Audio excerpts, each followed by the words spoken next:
দুনিয়ার মানুষ যখন আপনার মন ভেঙে দিবে, আপনার মনে আর বাঁচার ইচ্ছা থাকবে না, কষ্ট ভরপুর হয়ে যাবে। ওই ব্যতীত মন, ওই ভাঙ্গা মনের দিকে আল্লাহর রহমত তাকায় থাকে। দুনিয়া আপনাকে পিছনে ফেলার জন্য মন ভেঙে দিয়েছে, এবার আপনি কি করলেন? বুদ্ধিমানের মতো ওই ভাঙ্গা মনের আবেগটা নিয়ে আল্লাহর কাছে তওবা করার জন্য বসে গেলেন। এবার তওবা করতে যখন বসলেন, আপনার চোখ থেকে অজস্র পানি পড়তে লাগলো, এদিকে আপনার চোখ থেকে পানি পড়তে লাগলো, আপনি ক্ষমা চাইতে লাগলেন, আল্লাহ তাআলা আপনার সারা জীবনের গুনাহ মাফ করে দিবে। সুবহানাল্লাহ। সন্তানের কান্না যেমন মা বাবা দেখতে পারে না, সহ্য করতে পারে না, বান্দার চোখের পানিও আল্লাহ তাআলা সহ্য করতে পারে না।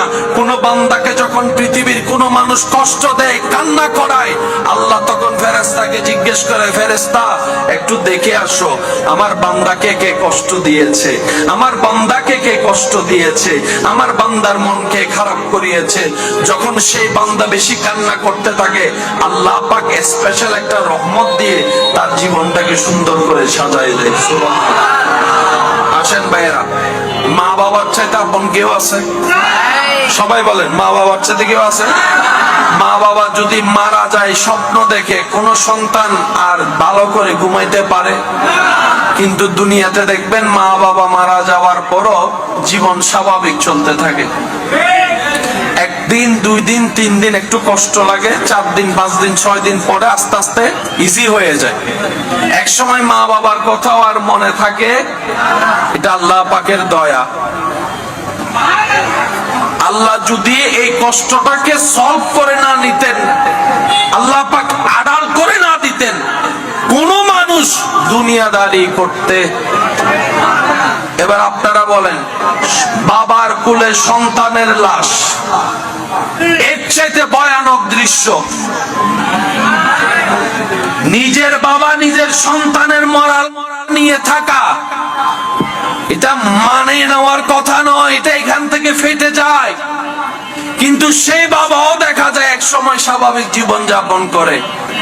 আল্লাহ তাআলা বুঝায়, বান্দা এই দুনিয়াতে কেউ তোর আপন নাই, সাময়িক একটু 2 দিন 3 দিনের মায়া আর ভালোবাসা।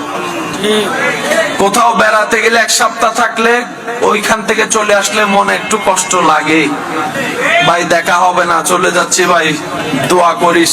1 দিন 2 দিন খারাপ লাগে, 5 দিন পর থেকে আর এগুলা মনে থাকে।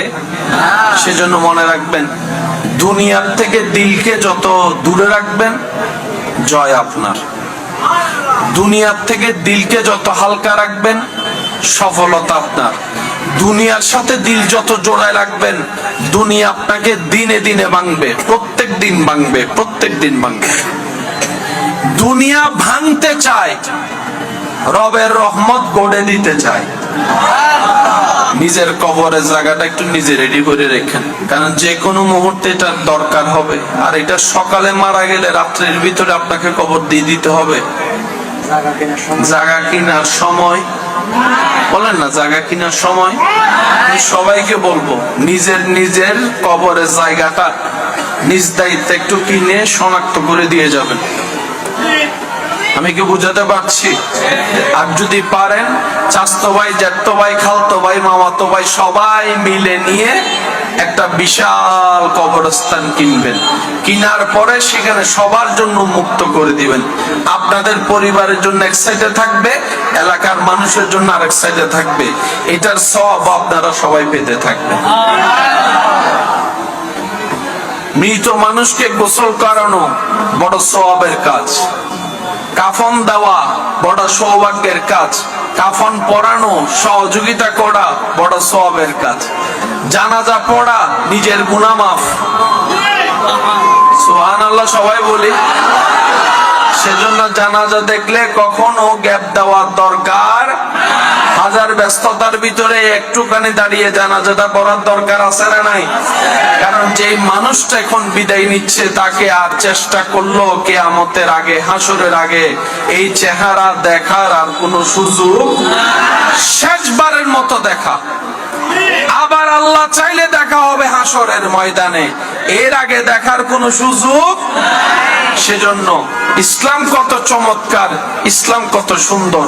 আল্লাহ তাআলা আমাদের সবাইকে ইসলাম বুঝার, আমল করার তৌফিক দান করুন। ইমানদার ভাইয়েরা, জীবন চলার পথে কখনো হতাশ হওয়া যাবে? বলেন না ভাইয়া, যাবে? মন খারাপ করা যাবে? জীবন যেহেতু আছে, ঝড় তুফান থাকবেই। জীবন থেকে, দুঃখ থেকে, কষ্ট থেকে পালাতে চালো, কেউ পালাইতে পারে?